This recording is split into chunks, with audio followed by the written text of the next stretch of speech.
Good morning and welcome. Thank you for coming back for day three. Um, Obviously, this has been a long week. I know you're carrying a lot on your schedules besides what you're doing every day, which is already too much to handle.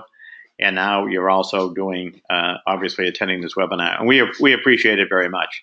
And let me just make a quick comment about that before Jennifer gets involved, and that is that I would like very much to get a feel from the group as to some ideas and thoughts that they have about the program, both in special ed and in SEL that we have had here this week. So if you could send me an email, that would be maybe the most appropriate way to do it. Just to me, expressing obviously your thoughts, ideas about how you feel it worked, because obviously we'll be thinking about doing this again in terms of it could be on any issue. And if that's the case, then we'd like to know your thoughts about that. And secondly, I'd like to, at the request of the presenters, they have made the suggestion that if you could also email to me in this process other areas that would have been useful to you in the special education presentation by Bob McArdle, and also in the program which is being done by Jennifer Fitzgerald. So if you could, again, think of things that are useful or more that you need to know would be helpful so that this is concluded. And again, I just want to say that I can't thank Bob McArdle enough for his session on special education, and also for Jennifer Fitzgerald for her work on the piece that we're now into. And again, I'm going to add, because I know many of you are joining now, and that is that I would appreciate you giving me just quickly a quick evaluation by email at andrews@massupt.org. Send me an email about how you felt both the special ed and the SEL portions were sections of the program, how you react to them. And again, thank you very much for being aboard on this. And I know how this is really over and above what obviously your day is going to look like with everything else going on. So with that, I'd like to shift this over to Jennifer, and she'll carry on and pick up where she was on Tuesday.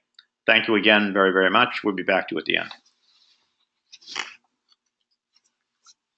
All right. Hey, everyone. I'm back. You're back. And we're going to finish up today with our PowerPoint. I did make a few adjustments based on some comments and a few things that we didn't completely go over that I think are important, but it won't take long to just touch base on a few of those things. So your PowerPoint might be a little bit out of order, but everything that I'm working from today is in the larger series of slides that you have. I do want to address two questions that came up in the chat box. One is about working, if you're from the same district and the action plan, you are certainly welcome to set goals together and work together on setting those goals. Please submit two separate action plans so that we have work from every individual participant. And also, as far as a question I had earlier about the WIDA scores, the access scores, I'm just going to go back. The access results I can definitely talk a little bit more about during the PowerPoint today. As far as the average scale score for a grade level, I'm going to refer you to the WIDA interpretive guide, the score interpretive guide, which I could put on the shared drive for everyone to take a look if you want more detail about that.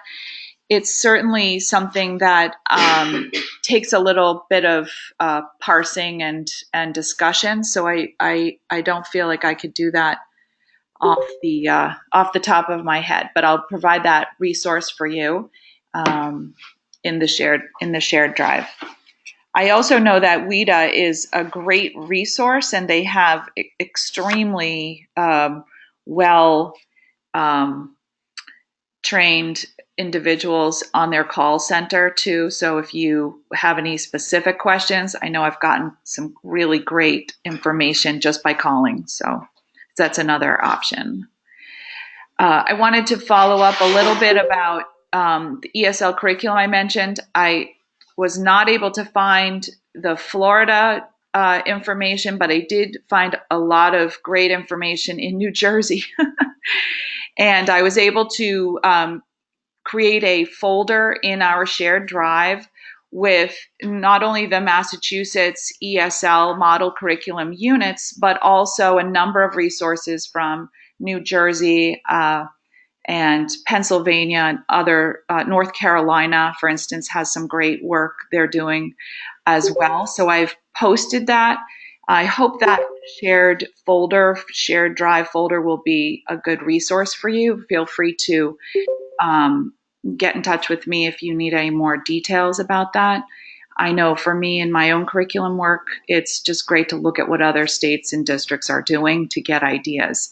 I do have to say, I think that the Massachusetts model curriculum units are just fabulous, and especially their focused language goals. And that's really what I like for my work with ESL teams, is to work on creating and implementing focused language goals and tying them to units and lessons. I was able to get a little bit more information about the difficulty index and also some clarification from Melanie Manares at the department. She said there's actually a document coming out before the summer detailing more about those benchmarks, the targets, the student growth percentiles, the difficulty index, and a little bit more transparency about how those scores are calculated. So I'm really looking forward to seeing that from her.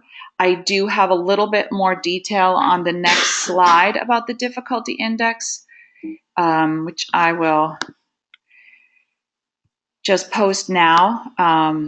I think we all understand that it's really an estimate of how difficult it will be to reach next year's target relative to the student's current proficiency level.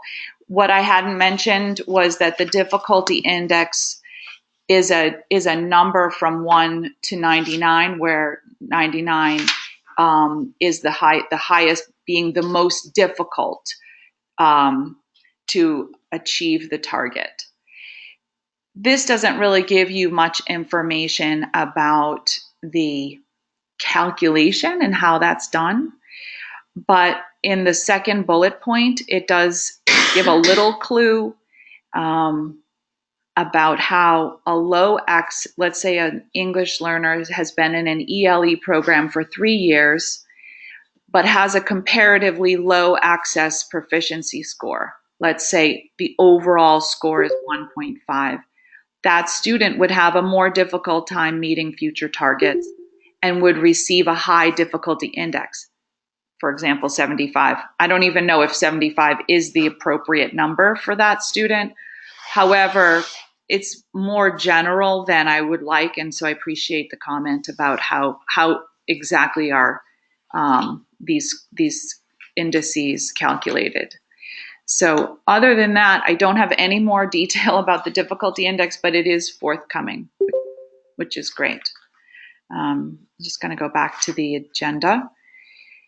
The tier focus monitoring, I also wanted to just clarify a few things. We went over that Tuesday, and I had a few questions about that. So with the tier focus monitoring, the year before the CPR, districts will be contacted by the department. They will be conducting a self-assessment, and that all of the documents relating to that self-assessment will have to be uploaded to a web-based monitoring system. And there's another acronym, a WBMS, called PQA monitoring. That's through the security portal. The self-assessment will include a record review.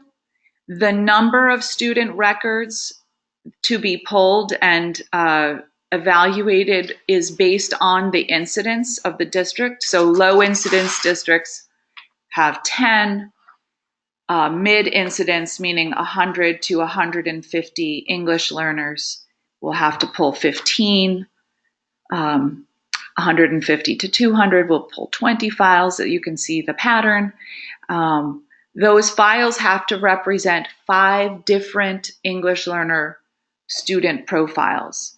That will be English, active English learner, former English learner students with disabilities, English learners whose parents have opted out of services, and then students whose parents have requested translation and interpretation, which there could be a former EL, it could be a current EL, a student whose just first language is not English and never was an EL. So those are the 5 different types of files that need to be pulled. Once you log on to the WBMS, you'll see a tremendous list of documents that need to be uploaded. Those documents are all related to the CPR criteria. Then the Office of Language Acquisition will review the self-assessment, interview staff, review the parent surveys, review the documents, and then assign the district to a tier. So that is a little bit more detail. I also posted a document on the shared drive about tier focus monitoring. And there's a great, I think it might be called an RLO, it's almost like a self-contained webinar type of, I'm not exactly sure. It's called a reusable learning objective, RLO, I think. And I think in essence, it's a sort of self-study that you can use to find out more about tier focus monitoring. And I found that to be very helpful as well. There's also slides on the department website that from a webinar that was for this year. There you go, my dear. Thank you. All right, so let's go back to the agenda. The last thing I wanted to touch base about was the culturally responsive teaching. I really didn't want it to be so short and almost seemed like I threw it in at the end. And I wanted to go back to just touch on that, the dimensions of equity chart that I had posted during our time together on Monday. It's really a key, I think, for districts who are looking at equity and student achievement, to do some work with teachers and administrators around culturally responsive pedagogy and the importance of meeting the needs of students who come from marginalized groups. And so this came from an amazing book by Zaretta Hammond, who has been out in Massachusetts a few times. She spoke at the LEAP convening in November, I believe, and has done some work at Assabet Valley Collaborative.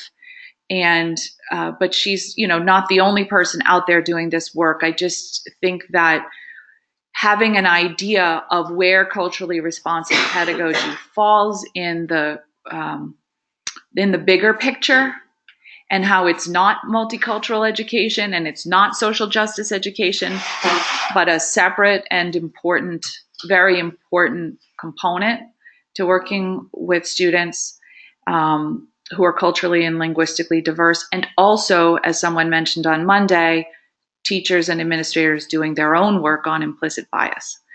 So I did want to make sure I touched back on that and say that I certainly did not want to in any way minimize the importance of that by giving it less time in our work together.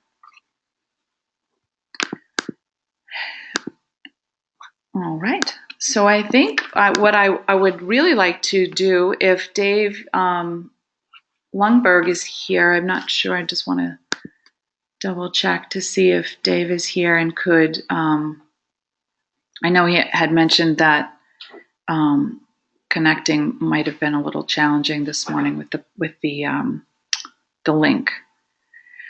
So we'll wait for a little bit and talk a little bit more about Title III when he can join us, and let's just get underway. All right. So a brief description of SEI, which we talked about on Monday. ESL plus SCI equals SEI. Oh, Dave is here. Oh, okay, great. Sorry about that. Oh, excellent.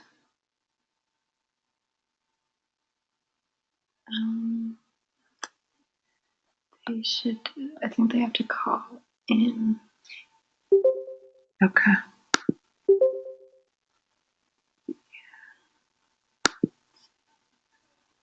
Is there a way to?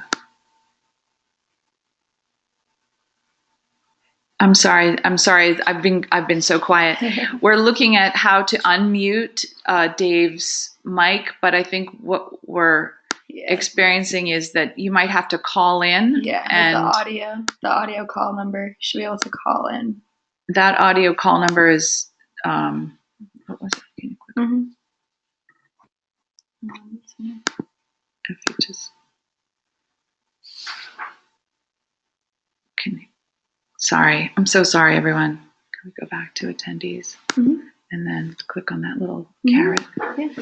And there it is. Number 85 pound 85 pound is the. That's the PIN, but they have to call in with the connection number. Okay, we'll figure this out. I'm sorry, and then we'll send you a link to connect with the audio. The call-in number should have been in the email that we sent, so you should be able to call with the phone number. Oh, thank you. Let's see. Yeah. I'm gonna put that in the. Can I just? Okay, I'm on audio. Called in. Let's see. Oh, thank you, Andy.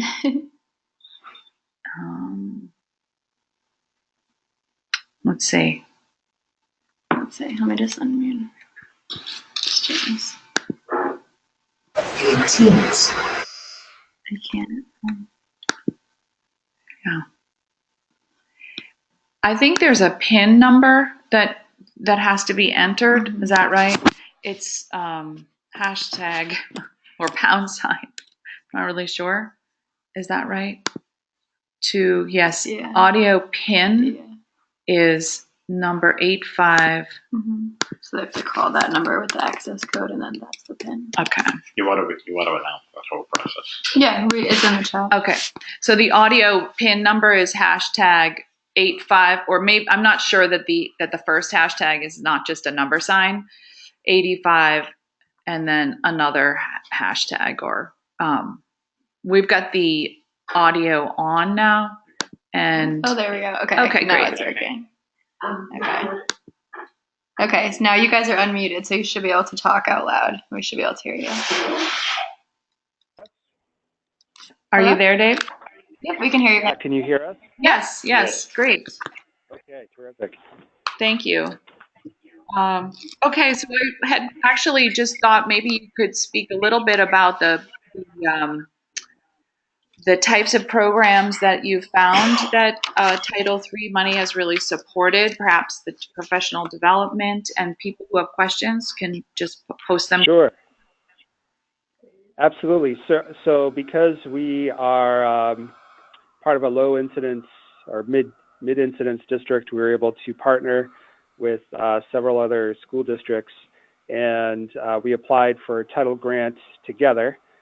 We qualified for that, And what we did was, in our plan, we set up some professional development opportunities where we were able to send teachers from each of our districts. So we were able to capitalize on that. So teachers that work in SEI content classrooms, as well as our ELL teachers. For example, this year they did some in-depth PD on content literacy, and we actually partnered up with Keys to Literacy. We had, I know from Stoneham, we had at least 10 teachers that were able to participate in that. And then the other 5 or 6 districts that were involved also did the same. So we used title funding from that. Another example is that we have put together a job-alike group for our ELL teachers within these several districts to meet together on a monthly basis. And they have been able to look at things such as how to determine when a student is qualified for special ed and what are the needs in language versus, looking at a student that may have a potential disability versus are we looking at a language issue? So I imagine a lot of districts are struggling with that question. So this job-alike group has really been able to streamline some of those questions, talk through them, develop a process that now each of the districts is able to utilize.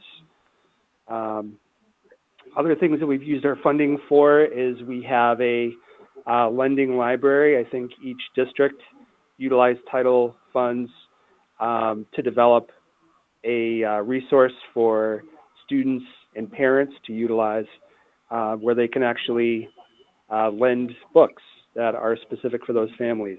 So we've been able to do that for several years. And then we also did some parent outreach. As a district, we used Title III funds to do an ELL parent night. And we had parents come in, we had food, we had a storyteller that came in, and they actually told different tales from different cultural aspects. So we did South American, we did African stories, we did, I'm trying to think of what else. Anyway, we did a variety of different things with our storyteller, and we developed partnerships with parents that evening.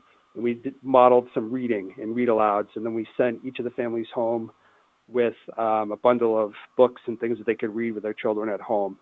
So all of that came out of title funding as well. So there's a lot of potential, especially if you're able to partner up with other districts and to merge your funds together. I think it's well worth the effort. And you have to have, logistically, you have to have at least 1 or 2 people that take on the lead role to develop the grant. But it can be done with Google Docs and things like that. Thank you so much. I wanted to ask a little bit about the summer school program. Do you have, do you use Title III funds for English learners summer school program? We do have a line for, in our grant that actually funds tutors. Yep. So we can provide ELL tutoring over the summer. Several years ago, we actually did have a program, and it was like an ELL camp that ran for a couple of weeks. And so the program, we basically set it up to run in the mornings for 3 hours, and families were eligible based on teacher recommendations. Great. And this year, we're continuing that through summer tutoring. Oh, great. Great. Jennifer? Yes. John Macero. Can I just interject for a second? Sure. In Winthrop, we used to receive the Title III grant because we had a certain amount of students, over 100, for ELL. One of the things that we had did with the Title III grant that I would love to see us do here at some point was we actually established English classes for parents, too. They came at nighttime or they came during the school day, and it really helped a lot with being able to work with our children as well as the parents in that type of thing too. So, those were just some other ideas that we had done in the past that I thought were successful. Definitely. That's great. And that's a great way to connect to parents if you are starting an EL parent, EL a bilingual pack. Right. We used to have every year they have a graduation over there, and Oh, and I'll tell you, it's no prouder moment when you give out 55 little diplomas for parents. You know, we had 55 parents who actually participated in the class, so you can see how it brings everybody together, that's and it improves the area.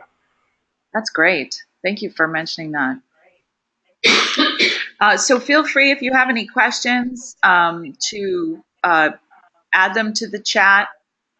Our back channel chat is still open. There's also the webinar chat. Feel free to email me if you have any questions. I'm sure also our colleagues from Stoneham would be happy to give you more information. Thank you so much.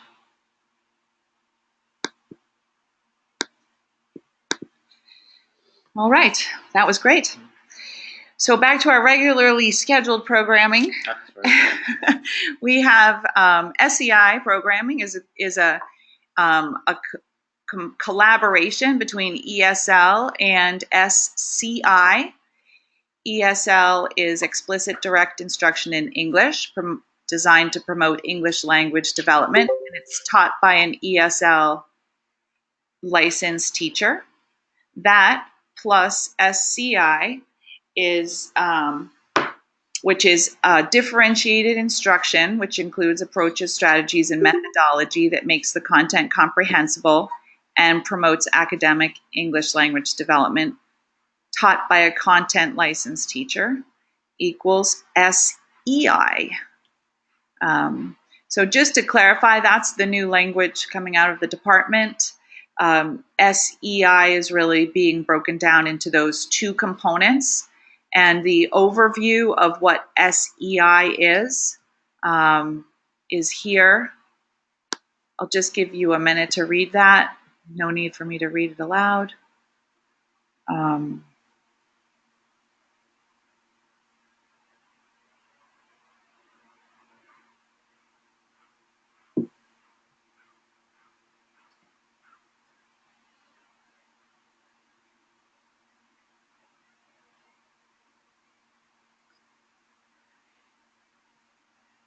So the in the middle of the definition, it says no subject matter shall be taught in any language other than English.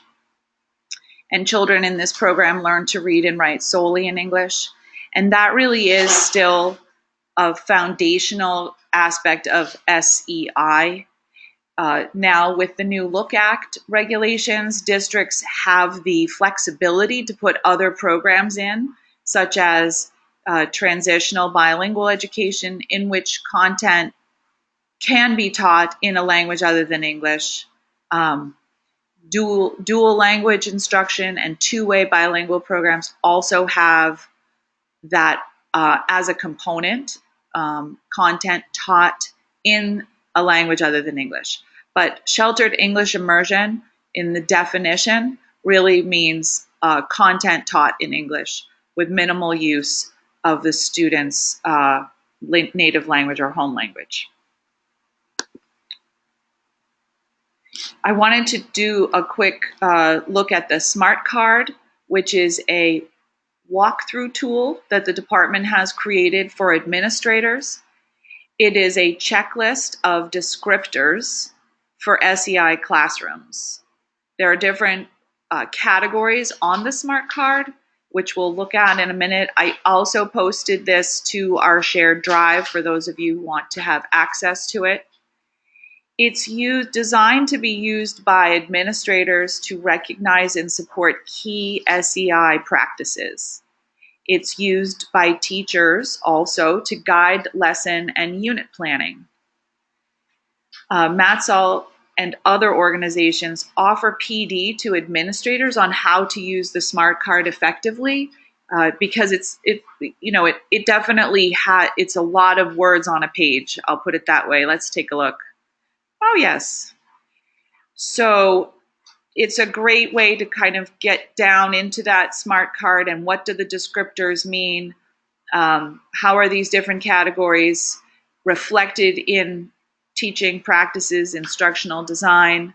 and what are some ways that administrators can really support SEI instruction. Really has to be based on how well they know the SEI classroom and what it should look like.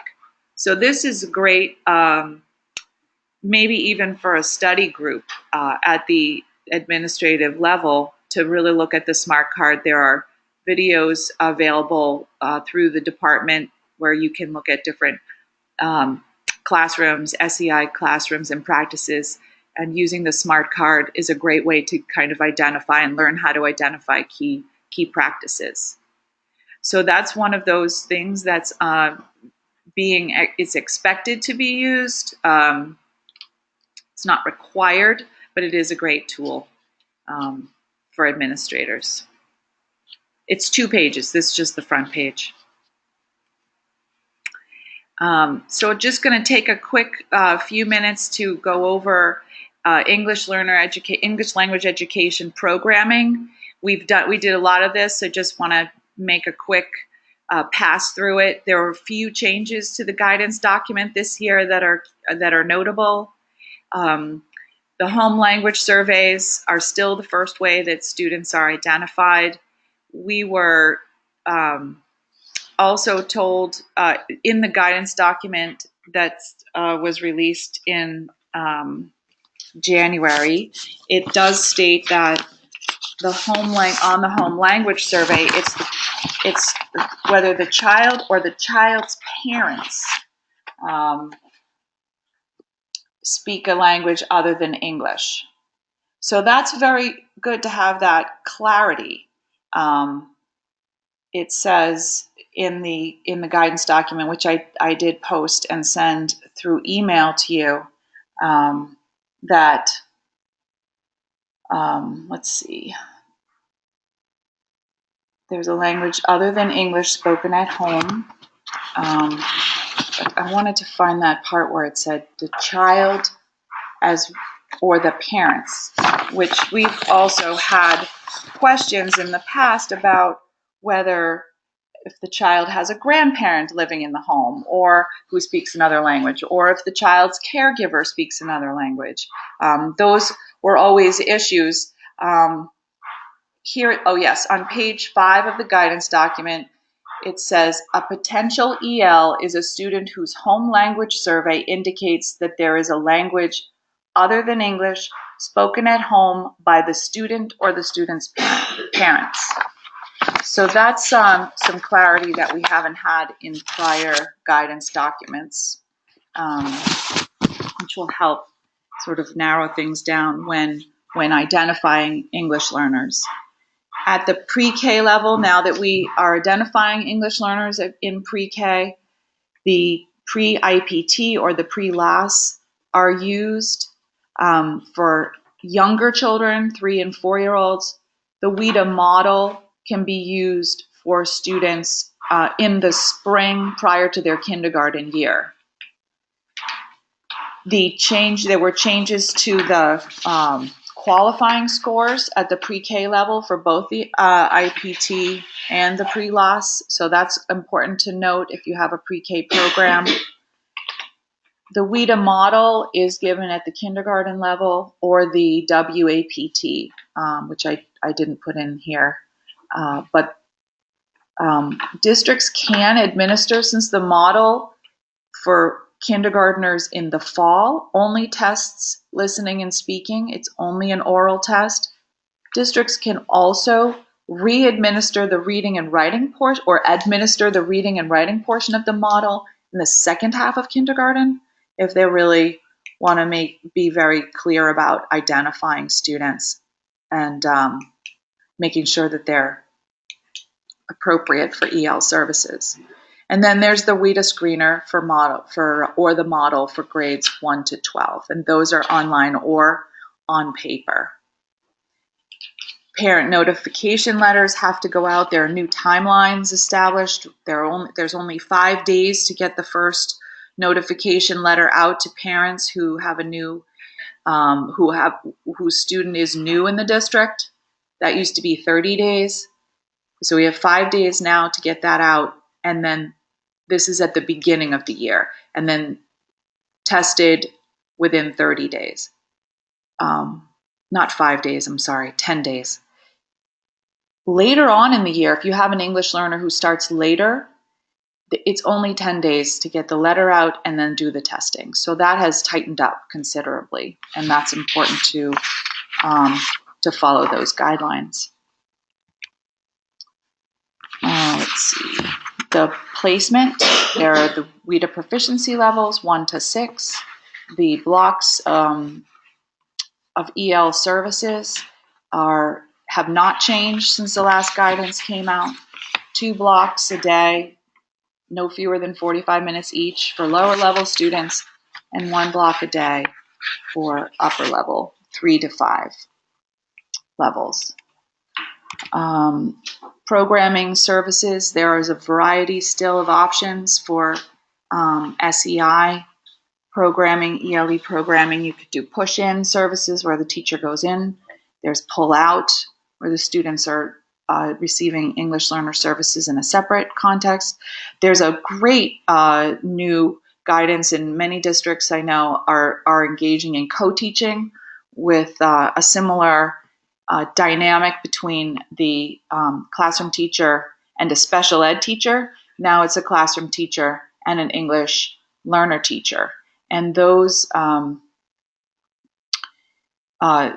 there are some great professional development offered through MATSAL and other organizations for co-teaching to help teacher pairs, kind of establish guidelines. There's new guidance on services for pre-K students and kindergarten students, which we all found very interesting. And I would definitely encourage you to talk more about your programming at that level in district, because there are some changes, I think, in the guidance document that people would be interested to know more about, and thinking specifically about what's best for very young children. The access scores, we talked a little bit about that earlier. They test 4 domains of language. Students need to have a 3.9 in literacy. The literacy score is 50% reading and 50% writing. Students need to have a 4.2 overall score. And as you can see, that score is heavily weighted toward literacy. 15% listening, 15% speaking, 35% reading and writing. So clearly the literacy component is heavily weighted on the access test. For reclassifying students, other criteria need to be used, like MCAS scores, any kind of progress monitoring that's done. Reading benchmarks are considered as for younger students who don't yet take MCAS, and teacher recommendations are also included. There's a list of different guidelines and criteria recommendations in the guidance document. But that's a very important and high stakes decision for English learners. Their success in school is really based on being able to handle classroom work in English. And therefore, without English learner support services, we really need to be very careful when exiting students. That being said, students can't be kept in English learner services too long, so longer than they need to be. So forming a school-based team for this type of work is a great idea. Then for monitoring students, there's the benchmarks, which really do have to do with a timeline of 5 years for students to reach proficiency. And we talked a little bit about the difficulty index. There are a lot of different points of data that are coming out of the benchmarks. And the department in the guidance document says that those targets will be available in the fall. I had also heard at a department meeting that they would be available in August. that seems like a big difference. So hopefully we'll have more clarification on that going forward. Former English learners, once they've been reclassified, will have 4 years of monitoring. Classroom teachers complete the monitoring form 2 times per year. That is not sent home, it's internal. English learner teachers review that, and it's recommended that, especially for the first year, former ELs are placed with SEI endorsed teachers.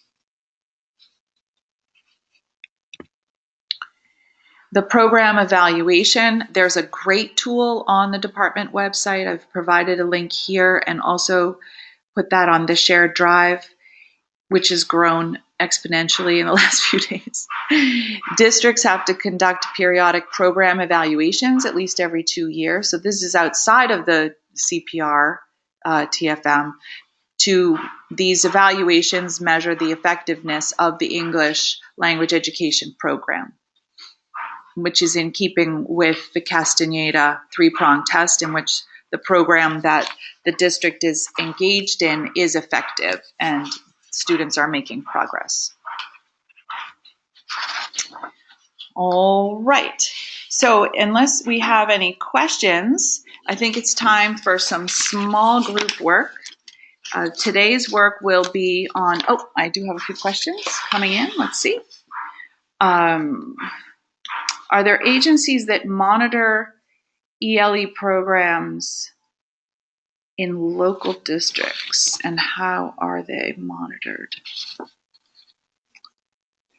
As far as consulting and programming goes, I'm not sure. I know that there are. That's a good question. I will look into that and reply to see what kinds of agencies and support there might be out there for districts who are looking to do an evaluation. And how does a superintendent handle a non-compliance finding? A non-compliance finding on the CPR is something that the department really determines what steps are needed in order to become in compliance. And therefore, it depends on what area needs to be addressed. If it's, for example, hours of service, which is oftentimes a finding. If it's hours of service, for instance, that might be a budgetary concern. So that issue would be taken up with the school business manager and the school committee and finding additional staffing. If it's a curriculum issue, the district needs to create a curriculum or have a curriculum and be using it, an English learner ESL curriculum. That might be creating a time for professional development for the EL teacher teams to meet and create curriculum or write curriculum. Districts can also purchase curricular resources that have a scope and sequence within them and use that as their curriculum. It should be taken out. I think we all know that there's a difference between curriculum and resources. But some resources do have a scope and sequence that could be used quite effectively. And what if funds are not available for these programs in the budget? So the funding really has to be there because of the protections that students have through the Civil Rights Act, Lau versus Nichols, and Castaneda versus Picard. Title III is under ESSA is really all about English learner students, but again, it's supplement, not supplant. So therefore, the funding has to come from the school district itself. I think collaborating with other districts, for instance, if you have a low incidence population, you may be able to have an ESL teacher who teaches half day in each district. I know that a lot of English learner teachers are itinerant. They move from school to school throughout the day, especially in low incidence districts. But there certainly are ways to collaborate with other districts. It's just a matter of connecting and finding out what are the needs. I think really every district is going to have at least one EL soon, and it's just important to be prepared for that inevitability and thinking ahead and remembering, importantly, that all that our English learners bring to our English learner families bring to our districts, and the asset-based approach that you've all been talking so eloquently about over the last few days is really a key. You know, looking at it less as a deficit and more as an asset. So thank you for those questions, and we'll move on to our small group work. We're looking at the district improvement plan or the school improvement plan or the equity plan, whatever kind of achievement plans you have in place, and how does that connect to English learners and the English learner program in your district. So you'll be discussing those areas with your group. What action steps can be taken to incorporate the following? It seems like an extraneous question mark there. More staff in district SEI endorsement course, ESL curriculum development. If English learner education is clearly articulated in some capacity in the plan, it would be great to discuss the impact that it's having or hopes to have on English learner achievement. So just as we did yesterday, please state your group name and post a comment or a question or a discussion summary in the chat box. Let's say by 11 o'clock, if that sounds good. We will reconvene in about 15 minutes. If you have any questions, you can text or call my cell phone if you're having trouble connecting with your group or any other concerns. All right. I'll see you in 15.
good, so we can begin.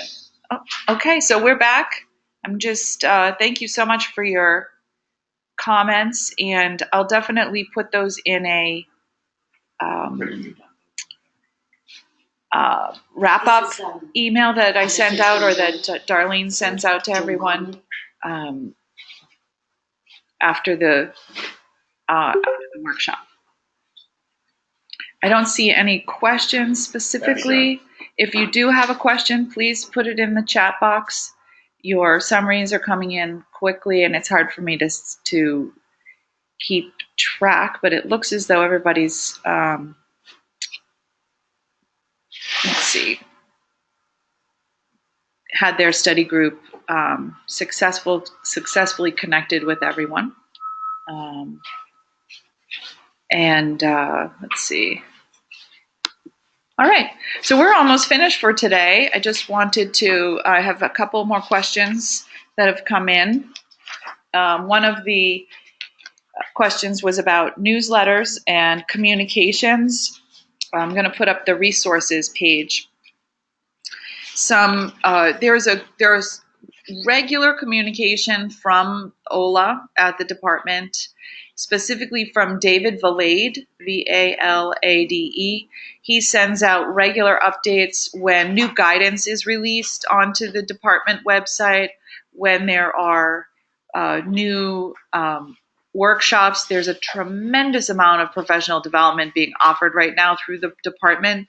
There are WIDA workshops. There are a lot of the workshops are designed for content teacher and ESL teacher teams, which is really key. The collaboration piece in SEI, it's ESL and SCI. So teacher teams are really key to send to the department professional development opportunities. We have WIDA trainers that are from the state and also that come in from their headquarters, and those are also great workshops. There are professional development opportunities through how to develop those model curriculum units. So all of that information is posted through David Valade from the department, and he has a regular email blast that he sends out. So I would definitely get on that list. Please email me if you want his email contact. He said the other day, last Friday at our leadership meeting, if there are people in district who are not getting these, please send me their emails and I'll just add them to my e-list. Also, WIDA has a great newsletter that's sent out pretty regularly. I get a Monday WIDA email. Those are great, and they're quick reading just to kind of see what's going on. The WIDA conference is coming up. It's in Rhode Island. That's also great. So there is a lot of, I don't know about you, but I think I mentioned podcasts. There are some really good podcasts out there. One of my favorites is The Cult of Pedagogy with Jennifer Gonzalez. And so that's just fantastic. So a good option there. And I have a question about homeschooled students, which I'm going to change a little bit to the focus of unaccompanied minors and children who are here, perhaps in our schools, who are not with their parents or guardians because they have arrived on their own. And those are really an important population of English learners. Sometimes they've had interrupted or limited formal education, and I think their programming is very important and needs to be taken quite seriously. There's great guidance on the department website about students with limited interrupted formal education.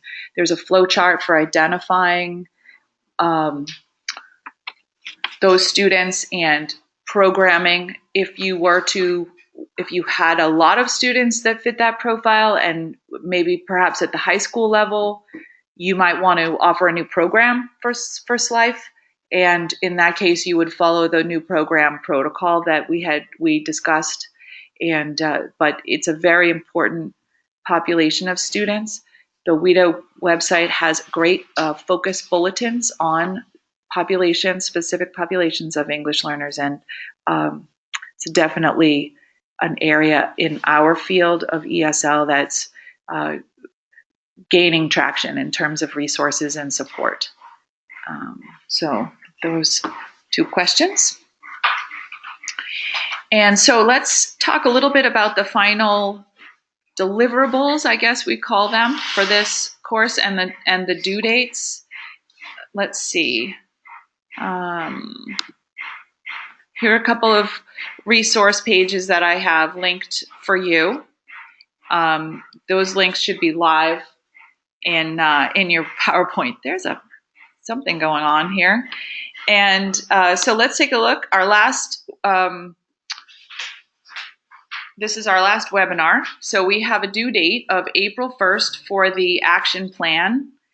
That's the only written deliverable, I guess I could call it, for the course. You don't need to send in your CPR notes or your district improvement plan notes, and I appreciate that you added your comments from your study groups to the group chat, which is great, so we can compile those and send them out for people to be able to review. Your action plan should include 1 short-term goal and 1 longer-term goal. Please email that to me at the email address below, jfitzgerald@seamcollaborative.org. I think I mentioned earlier that if you're working as a team, that's completely great to have the same goals. That's awesome. Just submit a separate action plan for each individual who's participated in this workshop. And as far as the due date, I've had a request to extend the due date from April 1st, which is I'm completely fine with that. I was thinking, how about the end of next week, the 5th? Would that be reasonable? Or yeah. So let's say April 5th, and I'll change that. Let's see, I'm going to send that out so that everybody knows. And I'll give you a little extra time now to work on it. I think we've finished up, unless there are any questions or comments people have. Please feel free to use the shared drive and resources, and any questions. What I plan to do is to read everyone's action plan and then send out a general. I won't be responding to each person's plan unless there's something you ask me to respond, but I will definitely send out an overall summary of the plan so you can see what you're all doing, what you're all planning.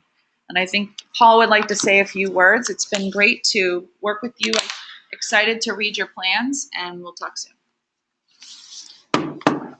Thanks a lot, Jennifer. Just to basically, I'd appreciate you sending in your comments to me by email at andrews@massupt.org. I'd appreciate that, just to get a feeling as to how the whole 2 sections of the program worked. Give me your thoughts, as it will impact us on future programs in this direction. So again, I thank you all for being aboard, because you're awfully busy people and you're doing some great work. Take care, and we'll be obviously seeing you on the road. Take care.